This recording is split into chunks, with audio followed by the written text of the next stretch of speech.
Mga kaibigan, Chef Boy Lupa. Sa araw na to ay gagawa tayo ng sisig gamit ang tenga ng baboy mga kaibigan. Ayan po mga kaibigan. Nilaga ko na po ito mga kaibigan. I-slice ko to. At haluan ko ng mga iba pang mga putahe. Okay? Okay mga kaibigan, ito tinatad na sibuyas, luya, sili. Ayan po mga kaibigan. Gagawa kami ng sisig mga kaibigan. Tenga ng baboy ito.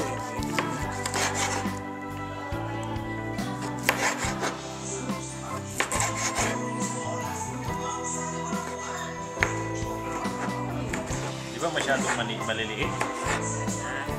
Ang slice niyo man. Okay na yan. Ganyan ba talaga ginagawa sa Pampanga? Maliit niya kaliliit? Maliit pa nga ito. Oh, mga kaibigan, ito na po ang ating sisig. Ginamit ko itong frying pan na to para igisas ito mga kaibigan. Ginisa ko siya sa toyo. Nilagyan ko pa siya ng tokwa,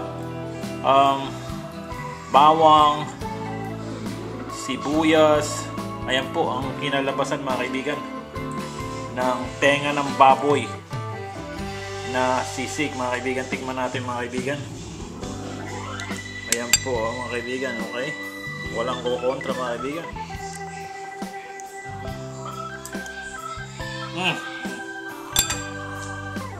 Agad, tamang-tama lang ang niya mga kapatid.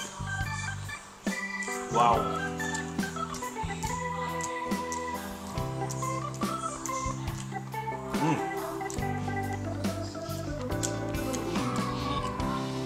Maghapon ka magngunguya dito dahil ganyan talaga ang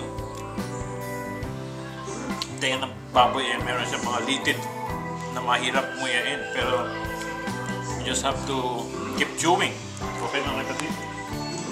Po mga kaibigan, inom din tayo ng wine. Yan po mga kaibigan, okay?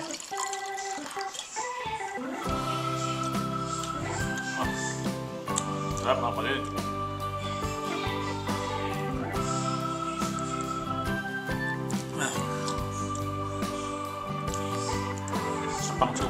Pang supo mga kapatid.